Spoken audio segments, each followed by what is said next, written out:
Avant, 69 kg après, 54 kg. Le mode de vie. Lorsque je suis partie de la maison pour aller à l'université, je suis passée de jeune fille extra mince à jeune femme en surpoids de 10 kg.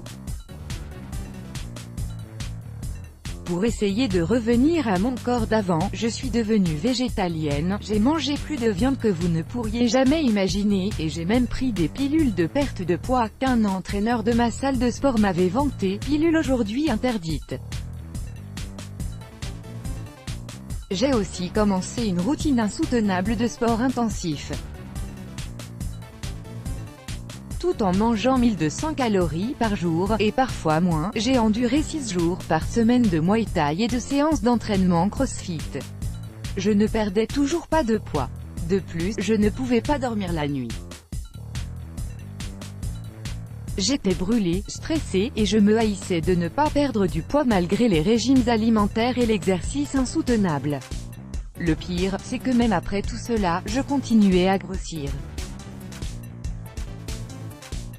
Environ un an après avoir terminé l'université, je pesais 69 kg et j'avais un pourcentage de graisse corporelle de 33%, ce qui me mettait dans la catégorie des personnes obèses.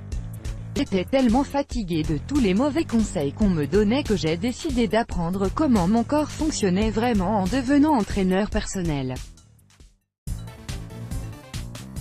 Malheureusement, mon cours de formation martelait les mêmes croyances de la vieille école, les glucides font grossir, le sucre devrait être totalement éliminé de votre alimentation, et les protéines doivent être consommées toutes les 2 à 4 heures. Ces stratégies m'avaient amené là où j'étais, mais j'ai décidé de leur donner une autre chance. Sans surprise, l'abstention du sucre et des glucides et la consommation excessive de protéines n'a pas abouti à de réels changements. Environ un an et demi après avoir été certifié comme entraîneur personnel, j'ai beaucoup lu sur l'importance de privilégier une alimentation équilibrée qui ne supprime pas les aliments sucrés ou les hydrates de carbone. Après tout ce que j'avais essayé, je me suis dit que ça valait bien le coup de tenter. J'ai finalement recommencé à manger des glucides et à suivre un régime alimentaire de 2000 calories par jour. En plus de cela, je notais tout ce que je mangeais en utilisant une application mobile dédiée, et faisais un effort pour manger au moins un fruit ou un légume à chaque repas. Avant, selon le régime que je suivais, mes repas se résumaient à des smoothies verts à l'huile de noix de coco, au jus de citron, au sirop d'érable et au poivre de Cayenne. Désormais, je mangeais de la farine d'avoine et des omelettes de légumes pour le petit déjeuner, des patates douces, du poulet et des légumes pour le déjeuner, et des tacos pour le dîner.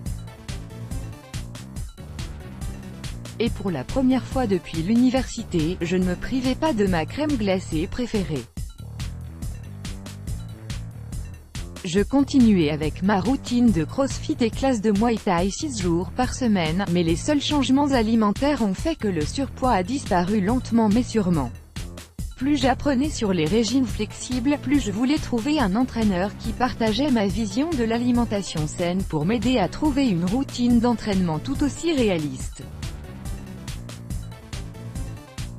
Sur Instagram, je découvris un entraîneur de fitness qui vivait près de chez moi et qui avait axé sa formation sur un régime flexible et sur de l'exercice avec des poids lourds. Je me suis inscrite pour quelques séances avec lui pour tester. Lors de ma première séance d'entraînement, je ne pouvais pas faire de redressement assis et je pouvais à peine lever 15 kg, en dépit de mon dévouement à l'entraînement par intervalle à haute intensité, 6 jours par semaine. J'ai commencé à soulever des poids lourds 4 jours par semaine et à donner à mon corps plus de temps pour récupérer. Et quand je ne faisais pas de musculation avec mon entraîneur, je faisais du cardio ou je marchais avec mon chien. J'ai également commencé à noter chaque séance d'entraînement et à changer ma routine toutes les 6 semaines.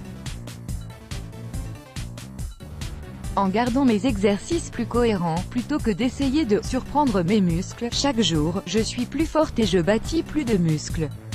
Environ 2 ans après avoir commencé à changer mes habitudes alimentaires et ma routine d'exercice, j'ai perdu 15 kg et je peux faire 6 soulèvements, soulever 120 kg, et faire 200 squats. Je me sens si bien d'accomplir des choses que je pensais impossibles. Aujourd'hui, je pèse 54 kg et ma graisse dans le corps a baissé à 20%. La récompense maintenant, je suis impatiente de faire du sport dehors car cela me donne de l'énergie, au lieu de me brûler comme autrefois, et je suis beaucoup plus heureuse. Apprendre la bonne façon de se mettre en forme a également contribué à ma carrière comme un entraîneur personnel. La plupart des gens avec qui je travaille sont des femmes entre 20 et 40 ans, qui essaient de perdre du poids, mais qui se sentent coincées tout comme je l'étais. Je leur dis qu'elles ne doivent pas mettre leur vie en attente en faisant des exercices et des régimes extrêmes. Je prends vraiment plaisir à aider mes clients à comprendre qu'ils sont plus forts qu'ils ne l'auraient jamais pensé. Conseil: lever lourd. Certains de mes clients craignent que lever lourd les rende gros. Mais c'est la graisse sur le dessus du muscle qui donne cet effet.